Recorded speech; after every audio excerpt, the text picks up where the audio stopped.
بسم اللہ الرحمن الرحیم۔ السلام علیکم ناظرین، آج ہم ایسی کہانی سنیں گے جس میں 12,000 لوگوں کا بندر بننے کا ذکر ہے۔ روایت ہے کہ حضرت داؤد علیہ السلام کی قوم کے 70,000 آدمی عقبہ کے پاس سمندر کے کنارے ایلا نامی گاؤں میں رہتے تھے، اور یہ لوگ بڑی فراخی اور خوشحالی کی زندگی بسر کر رہے تھے۔ اللہ تعالیٰ نے ان لوگوں کا اس طرح امتحان لیا کہ سنیچر کے دن مچھلی کا شکار ان لوگوں پر حرام فرما دیا،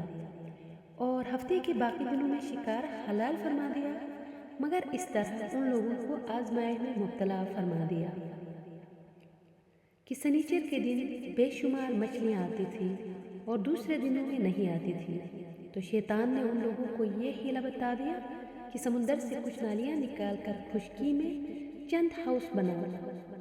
اور جب سنیچر کے دن ان نالیوں کے ذریعے مچھلیاں ہاؤس میں آ جائیں تو نالیوں کا منہ بند کر دو، اور اس دن شکار نہ کرو بلکہ دوسرے دن آسانی کے ساتھ ان مچھلیوں کو پکڑ لو۔ ان لوگوں کو یہ شیطانی حیلہ بازی پسند آ گئی، اور ان لوگوں نے یہ نہیں سوچا کہ جب مچھلیاں نالیوں اور حوضوں میں مقید ہو گئی تو یہی ان کا شکار ہو گیا۔ تو سنیچر ہی کے دن شکار کرنا پایا گیا جو ان کے لیے حرام تھا۔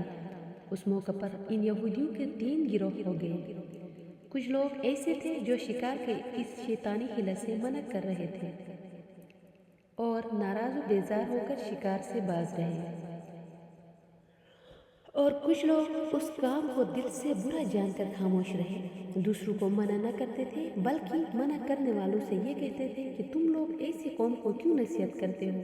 جنہیں اللہ تعالیٰ ہلاک کرنے والا یا سخت سزا دینے والا ہے۔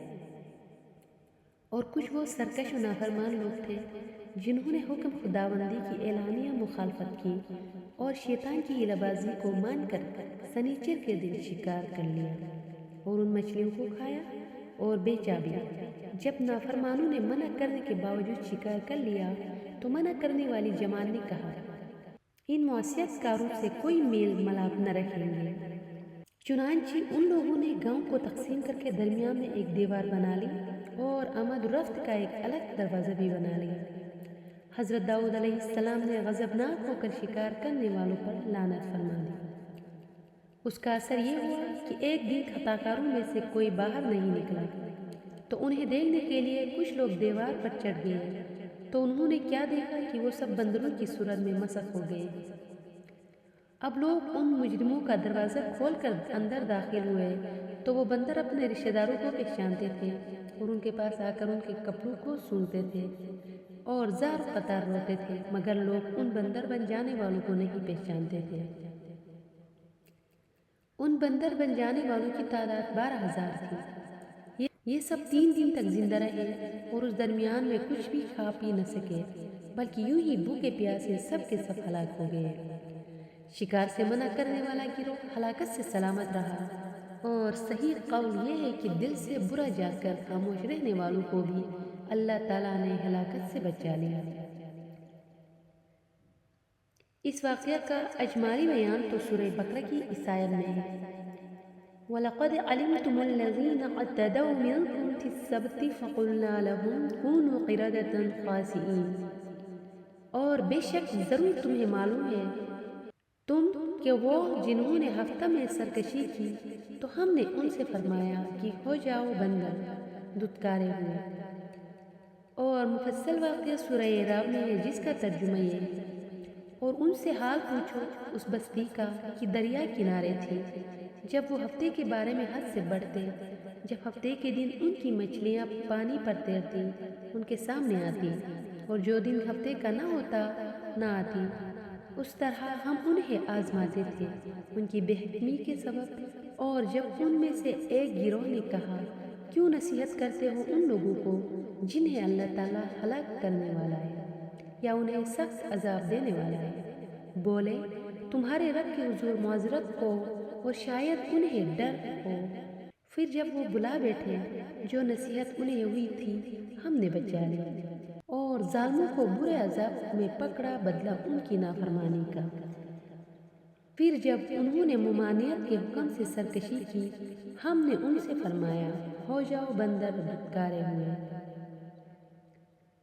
معلوم ہوا کہ شیطانی ہیلا بازیوں میں پڑھ کر اللہ تعالیٰ کے احکام کی نافرمانیوں کا انجام کتنا برا اور کس قدر خطرناک ہوتا ہے، اور خدا کے نبی جن بد نصیبوں پر لعنت فرما دے وہ کیسے ہولناک عذاب الہی میں گرفتار ہو کر دنیا سے نیست و نابود ہو کر عذاب نار میں گرفتار ہو جاتے ہیں اور دونوں جہاں میں ذلیل و خوار ہو جاتے ہیں۔ اصحاب ایلا کے اس دل دہلا دینے والے واقعے میں ہر مسلمان کے لیے بہت بڑی عبرتوں اور نصیحتوں کا سامان ہے۔ کاش اس واقعے سے مسلمانوں کے قلوب میں خوف خداوندی کی لہر پیدا ہو جائے اور وہ اللہ و رسول عز و جل صلی اللہ علیہ وآلہ وسلم کی نافرمانیوں کی پگڈنڈیوں میں بھٹکنے سے منہ موڑ کر صراط المستقیم کی شاہراہ پر چل پڑے اور دونوں جہانوں کی سربلندیوں سے سرفراز ہو کر اعزاز و اکرام کی سلطنت کے تاجدار بن جائے۔ دنیا کی سب سے قیمتی گائے، یہ بہت ہی اہم اور نہایت شاندار قرآنی واقعہ ہے،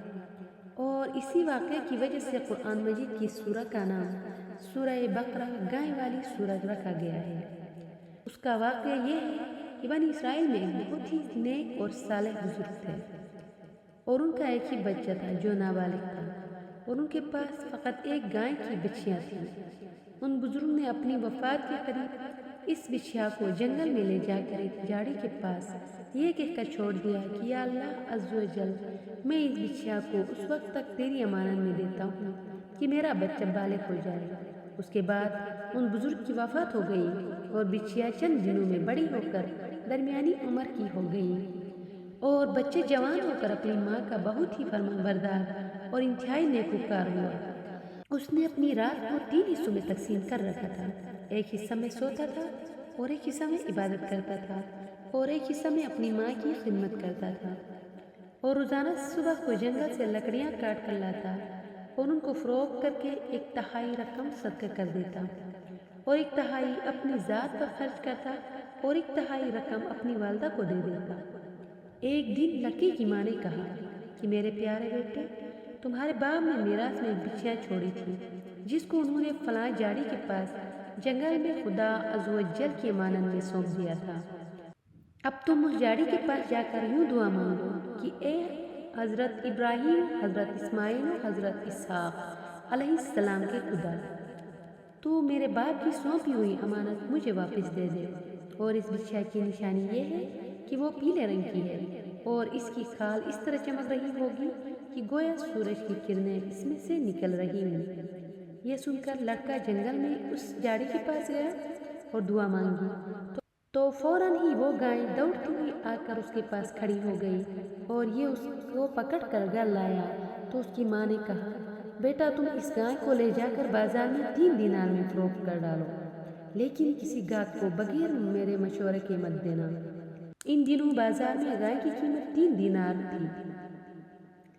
بازار میں ایک گاہک آیا جو در حقیقت فرشتہ تھا۔ اس نے کہا کہ میں گائے کی قیمت 3 دینار سے زیادہ دوں گا مگر تم ماں سے مشورہ کیے بغیر گائے میرے ہاتھ فروخت کر ڈالو۔ لڑکے نے کہا کہ تم خواہ کتنی بھی زیادہ قیمت دو مگر میں اپنی ماں سے مشورہ کیے بغیر ہرگز اس گائے کو نہیں بیچوں گا۔ لڑکے نے ماں سے سارا ماجرا بیان کیا تو ماں نے کہا کہ یہ گاہک شاید کوئی فرشتہ ہو، تو اے بیٹے تم مجھ سے مشورہ کرو کہ ہم اس گائے کو ابھی فروخت کریں یا نہ کریں۔ چنانچہ اس لڑکے نے بازار میں جب اس گاہک سے مشورہ کیا تو اس نے کہا کہ ابھی تم اس گائے کو نہ فروخت کرو، آئندہ اس گائے کو حضرت موسیٰ علیہ السلام کے لوگ خریدیں گے، تو تم اس گائے کے چمڑے میں سونا بھر کر اس کی قیمت طلب کرنا، تو وہ لوگ کتنی قیمت دے کر خریدیں گے۔ چنانچہ چند ہی دنوں کے بعد بنی اسرائیل کے ایک بہت مالدار آدمی کو جس کا نام عامل تھا، اس کے چاچا کے دونوں لڑکوں نے اس کو قتل کر دیا اور اس کی لاش کو ایک ویرانے میں ڈال دیا۔ صبح کو قاتل کی تلاش شروع ہوئی مگر جب کوئی سراغ نہ ملا تو کچھ لوگ حضرت موسیٰ علیہ السلام کی خدمت میں حاضر ہوئے اور قاتل کا پتہ پوچھا تو آپ نے فرمایا کہ تم لوگ ایک گائے ذبح کرو اور اس کی زبان یادم کی ہڈی سے لاش کو مارو تو وہ زندہ ہو کر خود ہی اپنے قاتل کا نام بتائے گا۔ یہ سن کر بنی اسرائیل نے گائے کے رنگ، اس کی عمر وغیرہ کے بارے میں بحث و پرید شروع کر دی، اور بلاخر جب وہ اچھی طرح سمجھ گئے کہ فلاں قسم کی گائے چاہیے تو ایسی گائے کی تلاش شروع کر دی، یہاں تک کہ جب یہ لوگ اس لڑکے کی گائے کے پاس پہنچے تو ہو بہو یہ ایسی ہی گائے تھی جس کی ان لوگوں کو ضرورت تھی۔ چنانچہ ان لوگوں نے گائے کو اس کے چمڑے میں بھر کر سونا اس کی قیمت دے کر خریدا اور ذبح کر کے اس کی زبان یا دل کی ہڈی سے مقتول کی لاش کو مارا تو وہ زندہ ہو کر بول اٹھا کہ میرے قاتل میرے چچا کے دونوں لڑکے ہیں جنہوں نے میرے مال کے لالچ میں مجھے قتل کر دیا ہے۔ یہ بتا کر پھر وہ مر گیا۔ چنانچہ ان دنوں قاتلوں کو قصاص میں قتل کر دیا گیا، اور مرد صالح کا لڑکا جو اپنی ماں کا فرمان بردار تھا کثیر دولت سے مالا مال ہو گیا۔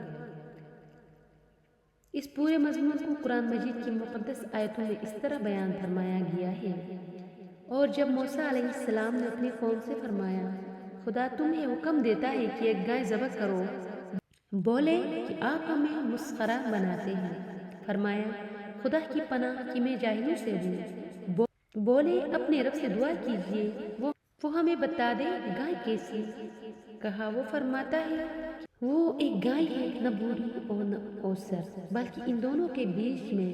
تو کرو جس کا تمہیں حکم ہوتا ہے۔ بولے اپنے رب سے دعا کیجیے ہمیں بتا دے اس کا رنگ کیا ہے۔ کہا وہ فرماتا ہے وہ ایک پیلی گائے ہے جس کی رنگت ڈہڈہاتی دیکھنے والوں کو خوشی دیتی۔ بولے اپنے رب سے دعا کیجیے کہ ہمارے لیے صاف بیان کرے وہ گائے کیسی ہے۔ بے شک گائیوں میں ہم کو شبہ پڑ گیا، اور اللہ چاہے تو ہم راہ پائیں گے۔ کہا وہ فرماتا ہے کہ وہ ایک گائے ہے جس سے خدمت نہیں لی جاتی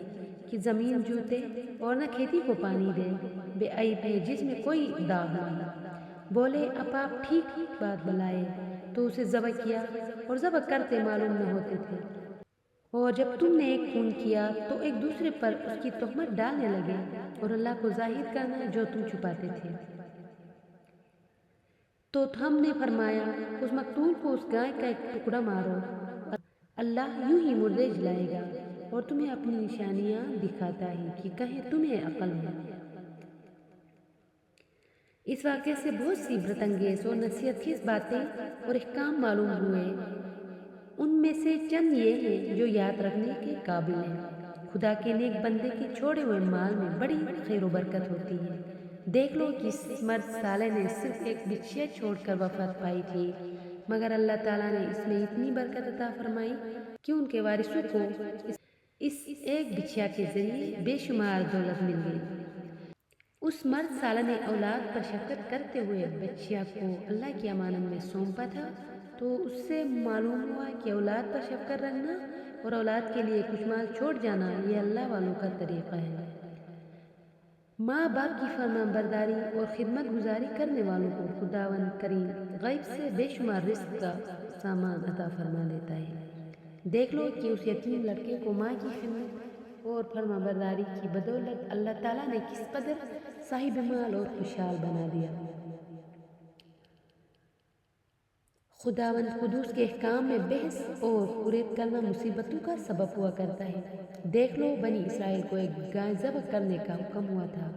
وہ کوئی سی بھی ایک گائے ذبح کر دیتے تو فرض ادا ہو جاتا، مگر ان لوگوں نے جب بحث اور پرید شروع کر دی کہ کیسی گائے ہو، کیسا رنگ ہو، کتنی عمر ہو، تو مصیبت میں پڑ گئے کہ انہیں ایک ایسی گائے ذبح کرنی پڑی جو بالکل نایاب تھی۔ اسی لیے اس کی قیمت اتنی زیادہ ادا کرنی پڑی کہ دنیا میں کسی گائے کی اتنی قیمت نہ ہوتی، نہ آئندہ ہونے کی امید ہے۔ جو اپنا مال اللہ تعالیٰ کی امانت میں سونپ دے، اللہ تعالیٰ اس کی حفاظت فرماتا ہے اور اس میں بے حساب خیر و برکت عطا فرما دیتا ہے۔ جو اپنے اہل و عیال کو اللہ تعالیٰ کے سپرد فرما دے، اللہ تعالیٰ اس کے اہل و عیال کی ایسی پرورش فرماتا ہے کہ جس کو کوئی سوچ بھی نہیں سکتا۔ امیر المومنین حضرت علی رضی اللہ تعالیٰ عنہ نے فرمایا کہ جو پیلے رنگ کا جوتا پہنے گا وہ ہمیشہ خوش رہے گا، اور اس کو غم بہت کم ہوگا، کیونکہ اللہ تعالیٰ نے پیلی گائے کے لیے یہ فرمایا کہ تسر الناظرین، کہ وہ دیکھنے والوں کو خوش کر دیتی ہے۔ اس سے معلوم ہوا کہ قربانی کا جانور جس قدر بھی زیادہ بے عیب اور خوبصورت اور قیمتی ہوا اسی قدر زیادہ بہتر ہے۔